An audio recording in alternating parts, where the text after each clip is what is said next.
Okay, good morning. I'm Eowyn, the CEO of Trust Wallet. I'm so excited to be here because this is actually my first time in Australia. And I made it to the Australia Crypto Conferences convention here. Before I dive in, I just wanted to get a feel of the audience here. How many of you are deep into the crypto industry, building, or advanced users? Can you raise hands?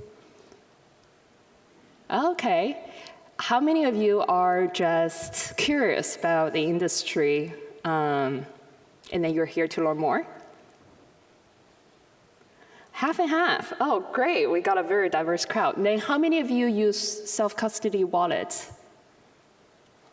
Oh, okay. The majority of you, that would save me some time of knowledge or introduction. And how many of you know or use Trust Wallet? I see. Okay, so I got some conversion to do. Looks like to increase our market share.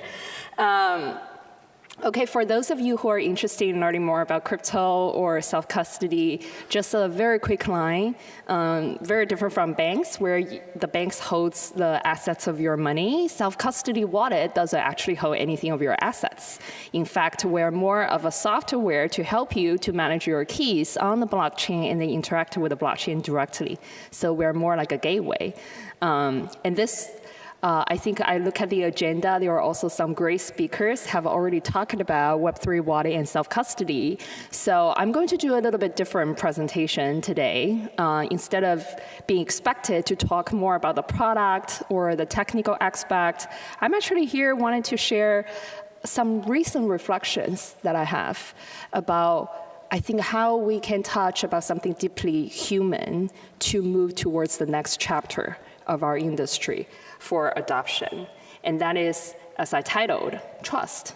How do we earn trust in a trustless industry? So I'm going to start with an image. Imagine a bridge. This is just any bridge. It is one that spans across a turbulent sea.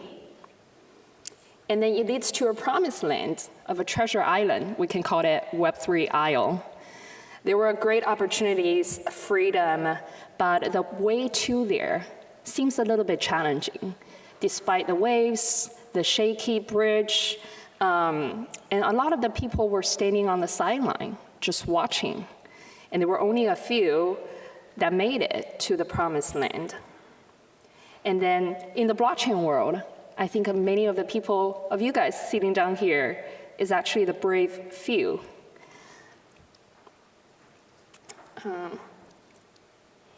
And I think the key reason is because when we kind of share to the world and be very proud of the bridge that we build, no matter being the blockchain, the decentralized applications, the wallets, what we have always emphasized is that it's a trustless system with full transparency, a structure that we think everyone can test and examine and then build confidence themselves. But in reality, only few people have the time, discipline, and conquering the human nature to scrutinize every detail of the bridge and the product that we build, because ultimately, we're human.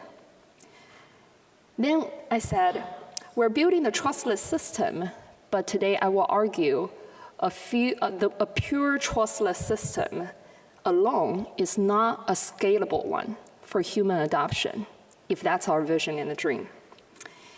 And so today, I will share some stories and reflections for my professional experiences and journey in the Web3 space, and that I reach a conclusion that trust has been the cornerstone, the secret sauce, especially among the different market conditions, to help projects in the industry to grow.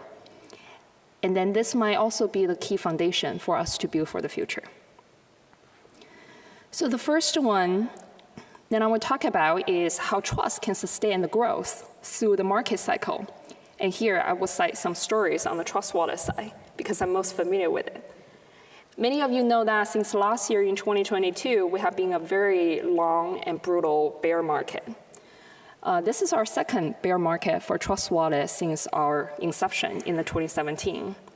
And we find that without the hype and the fear of missing out as noises, as long as we can sustain our team, it's the best time to build. You probably heard that tons of time, but we have been able to deliver it. So at Trust Wallet, we've been purified by ourselves to be a true multi-chain wallet and the Web3 gateway. And our focus has been on how to serve the users better.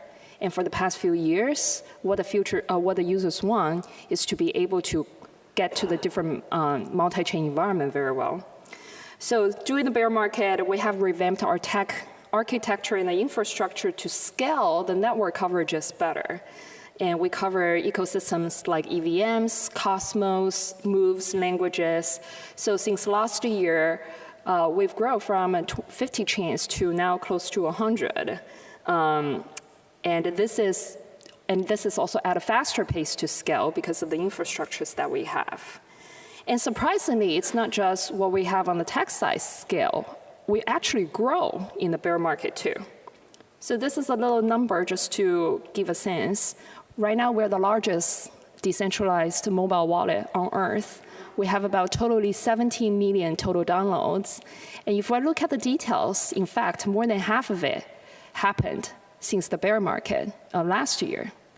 And not only so, we find that despite our competition increased 10 times because everyone wants to build an easier to use wallet gateway to the blockchain, our weekly active users market share actually doubled.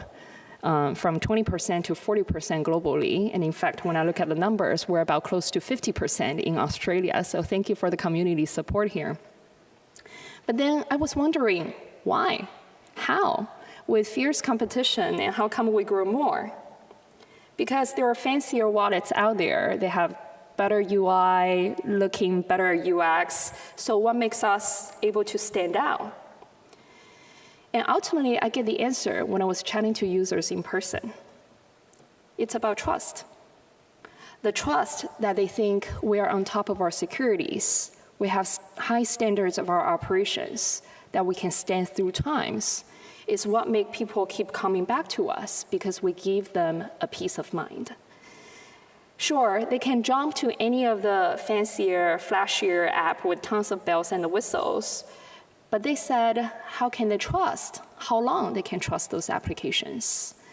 So in the end, they still make Trust Wallet the home base, no matter where they venture to in the ecosystem of the blockchain.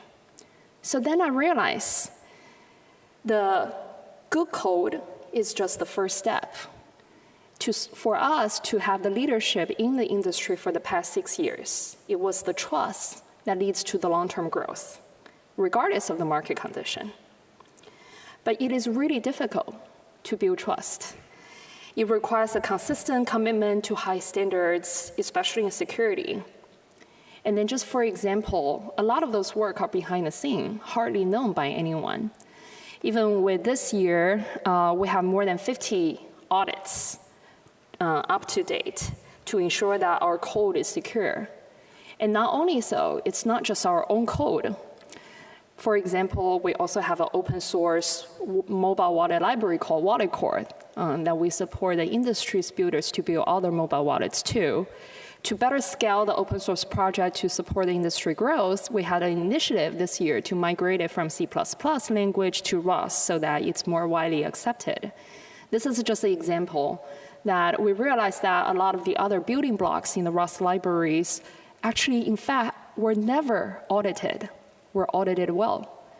So even though those are not our own code, but if we wanted to have the right infrastructures to build, both for our own product and potentially for other developers who build on top of our open source projects, we took the initiatives to audit all of them so that we feel confident that we can use the code.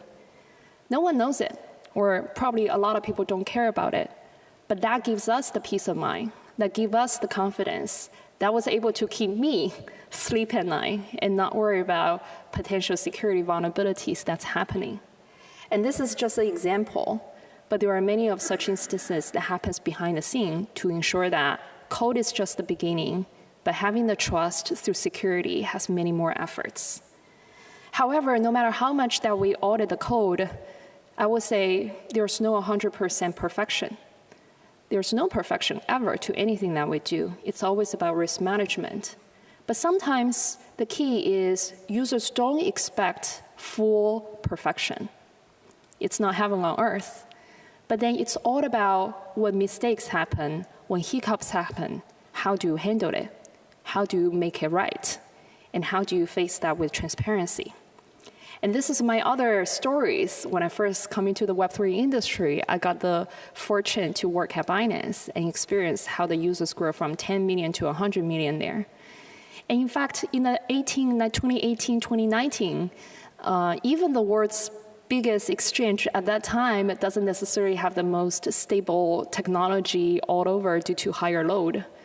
I remember during that times, I constantly, maybe every other week, I have to wake up 2 a.m., 3 a.m., putting all my community teams together, and then just stay in Telegram groups, telling users, keep them informed, here's the system's hiccup, what's the ETA to fix, their assets are safe, don't fall for scams, for people who want to take advantage of hiccups like this just to cheat people out of their money. It was hard work. But it was a lot of passion in the team. It's not about having the perfect system, but the users trust us. And then trust Binance, because we keep them informed, we give them the information, we give them the comfort that we're acting upon it. And sometimes trust is hard, but trust could also be simple, but it requires a lot of the work. And you have to do that again and again. It's more than just one market cycle. You have to do it to sustain and look for the next 10 years, 20 years, or even a century. But it's really worth it, because a key takeaway that I want any builders sitting here to take away is, once you have trust, you will become the best user retention strategy that you will have in any of the challenging market conditions. And then here's my second argument, is I think trust can be the foundation for innovation. And I'm going to argue that we're trustless. So if any of you guys are familiar with crypto industry history, you will be like, no, it's the trustless that gives birth to the industry and promote innovation. Indeed, it is the disillusionment of the conventional financial system in 2008 that gave the birth to Bitcoin, a system that is designed for peer-to-peer transparency that can operate without a mediator in the middle and not based on trust. However, as Bitcoin slowly gets support, and then we also venture into other type of blockchain utilities like programmable assets, why the adoption happened is that the trust has shifted from the traditional system to the code-based decentralized system. It's not about the absence of trust. It's just reshifting and reshaping of the trust. And I joined the crypto industry also in 2018 bear market. That was the time the majority of the people choose to leave. And what kept me staying here and coming in is because I know the people that I trust, some of the great business leaders, the developers that I respected, are still keeping the faith of building something that they see the value of an alternative, transparent financial systems and programmable assets. And then the stimulus for me to join was also a vision that at that time Binance's co-founder Yi shared with me, that blockchain have the best potential to become the value transfer system for the internet and enable the free flow of values that internet does to information. So at that time, nothing has been realized. If you know the history, it was until 2019 that Uniswap has the AMM decentralized model that pushes the industries into the future of the possibility of transparent financial systems without a middleman. So then what kept people here? What kept the birth of a lot of those inventions? It was the trust to that vision. It was the leap of faith that keeps people building. And then at Trust Wallet, we take a different approach. The trust that made us push forward is we want to build trust and bridge between the people to the blockchain. So in 2017, when Trust Wallet was born, that was the time that the most of the wallets was just developer tools happening on the desktop. And then at that time, I was in San Francisco. Half of the guys in the city are talking about some sort of shitcoin. But then that was not accessible to all. It was to the few. It was for the people who understand the technology, who knows how to operate complicated tools, to have the leg up to the opportunities. And that was how Trust Wallet was invented. Our founder just wanted to build a simple tool that can serve the tech plebeian, the commoners, people who doesn't need to understand the difficulties of the blockchain and a lot of the technical details, and can hold all the shitcoins in their mobile, on their phone. It was just that simple vision. But the simple vision is about how to bridge the understanding, how to make the complex things simple, and then make the complex things accessible. And that is the foundation of trust is building. And then do that with every interaction, just for the everyday man. So for us, innovation thrives when we keep our mind to serve who we intend to serve. So that's been the guiding principle for Trust Wallet. That's in the world when there are a lot of competition, a lot of different takes about what is the best wallet, security, easiness. For us, we know who we serve are the everyday people. We want to be the bridge, and then we evolve with it. And then we always keep the principle for us is simplifying. The blockchain world is complicated enough. How to make it simple, how to choose what not to do, actually becomes very important to have the foundation of trust and understanding build with the adoption. And now 6 years in, our journey continues. We're more than just an Ethereum Maxi mobile wallet. We also have other desktop web extension too. But we have always been seeking after what is the new simplified definition that the next generation of the users want, and we need to adapt to it. So if someone were following us, we recently have a UI UX revamp and a brand refresh. This is more than just aesthetic. One small example I will share is that it's also very functional. The bright blue color, as you see on the screen, we got the feedback from some of our hardcore community that, oh, it's so bright that it hurts the eyes. Sure, it might not be most aesthetically pleasing, but that's the color that's AA compliant, meaning that for people who are visually not the most capable, are also be able to see in a clear manner so that they can use the product with confidence. Simple things like this, every detail matter. How are you building for every interaction, for everyday people to increase the accessibility is also very important for innovation in our perspective. But it's also more than just our own product. If we propel our mission to increase the bridge, better the adoption for the crypto industry, we believe that more than one bridge is not enough. We need more. And we need more with those platforms that has the trust with the users and better onboard their users to the self-custody, decentralized, on-chain world so they feel the power of the blockchain. So we leverage our tech infrastructure. We build a wallet as a service that's enabling other platforms in the centralized world with the users can also be able to help their users to bridge the blockchain. And we do our first MVP starts with Binance. So if you're following the news, then a few days ago, Binance launched their Web3 wallet, and that is powered on top of our technology and the product. I get asked, are you afraid of competition? Would that mean that, hey, you have more competitors that will steal or grab the users away from you? Maybe in the short term, we might see the metrics changing. Some of the users that might come to us might choose to stay in a centralized platform. But I think if we are looking beyond just the short-term metrics, we're looking at the long-term vision of the industry, that is better for everyone. We get more people coming in through every touch points, through every bridge, and we can serve that bridge.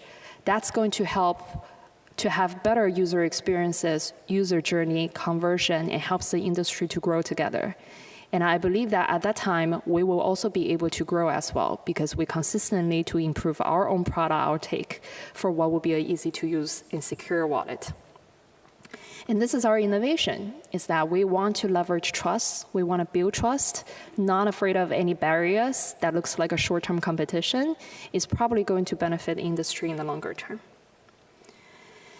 And then this is my last point to share is how do we bridge between trustless, which is supposed to be the foundation of the industry, and the principles when we build the code on the blockchain, to what could be the foundation for scale to human adoption, which is trust. And I will argue that maybe we can consider this principle. Let's build something that allows people to trust, but they have the approach and the venue to verify. And I think that would be the best combination of the both worlds to allow us to cross the chasm. Because to bridge the gap from the early adopter to the wider public, to welcome not just our technology friends, but also our friends, family, and those who are underprivileged that wants to get an opportunity to improve their lives, we must cultivate trust in what seemingly to be a trustless environment. Because we're not just building a technology. Ultimately, we're building for human. And our journey to blockchain is not solely based on the platforms we build, but also the lives we touch, the empowerment we offer, and ultimately the trust we instill to the platform, to the code, to the industry, and beyond. And this journey is about enabling every person to take part in the Web3 venture with a confidence. And that's what I wanted to leave you with. And thank you for being part of the journey. And let's continue to build in a decentralized future rooted in trust.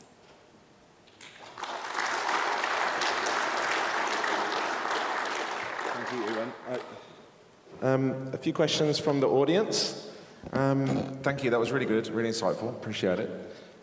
Is it possible to tokenize trust, do you think? And what's your point of view on that? That's an interesting question. I think I'm just thinking out loud here. Anything that could be tokenized, we probably need to find a way to measure.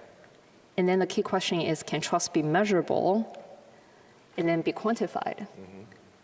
Maybe, maybe not. But maybe we can proxy some of the trusting behavior through user behaviors or certain interactions, and that may be quantifiable.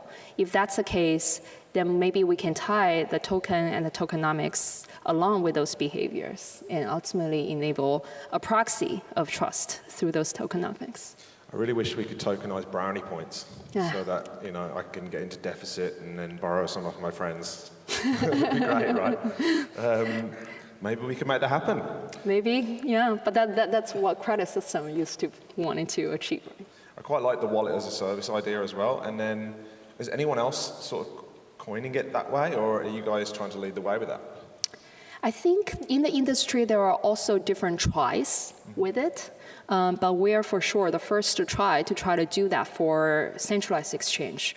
The reason that we do it is because 90% of the users come into the industry, even nowadays, their first touch point are still the centralized platforms.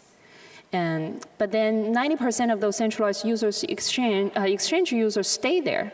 And they don't make the further advanced, I would say, upgrade in their player game to come to the on-chain world. But if they don't come or have a taste of the on-chain world, they can't really have a feeling about, oh, wow, I can own my assets on-chain with full transparency. And I think that was also what Binance wants to achieve, is that there are so many trust issues with centralized exchange nowadays. I think regulation, people talk about regulations be a solution, but there could be an easy technical solution. It's just users choose to put their assets on chain, and when they want to use centralized exchange product, they can just quickly bridge over, make that happen, and continue to hold their assets on chain with their own full control. Wouldn't that be a better experience? So that's a hypothesis that our take to productionize of the wallet as a service concept is trying to practically onboard the majority of the users on the centralized world to have the taste of a decentralized self-custody experience. And maybe from there, they will experience more. They will try different apps, and they will try interactions, but we need that first steps, and that's how we're trying. Cool. This is an interesting one. How does Trust Wallet actually make money? So we make money actually not from the users, but from the partners that we work. And that's my belief, is that for our industry to be true, I think every utility sector in the industry are exploring their own product market fit from the business model. I think traditionally the chains can kind of get the gas, the DEXs can do a little bit of the service fees, that is where when the industries can figure out the product market fit for their utility cases as a bridge for us, which is to bridge the users to those dApps, then we take our value part of the share from the businesses that we bring to the partners. Then I think, so for us to grow more on a business sense or revenue sense, it means our industry also needs to do much better creatively in each of their own utility cases to figure out what's the ultimate product market fit for businesses rather than just projects. When that happened, we as a traffic gateway platforms can also thrive along with it. And I think that helps us to keep a very collaborative and open-minded mindset rather than competing and grabbing the market share from the partners that we work with by going to their own space. We help everyone to thrive, and then we also grow revenues accordingly. That's really interesting. Obviously, we're now in there's a lot of generational wealth transferring at the moment. Mm-hmm. With that in mind, how would you explain what Trust Wallet does to your mum? My parents did ask me about how to get access to Bitcoin recently, but they have a lot of barriers to get to Bitcoin in whichever financial systems or geographical systems that they're in. So right now I do handhold them to keep the 12-word secret phrase safe, but we're also doing experiments that I think the 12-word secret phrase will get obsolete relatively soon. But my parents are still living my user journey at the moment with my hand-holding. Yeah, it's tricky, hey? Yeah. My mom thinks I work for Google, and I'm like, okay. No, I don't. Does she trust Google? Will she hold her secret phrase on Google? She can't even change her browser settings, poor thing. Okay. Any final questions from the floor? All right, thank you, guys. Thank you, Eowyn. Thank you very much. Thank you so much. Cheers.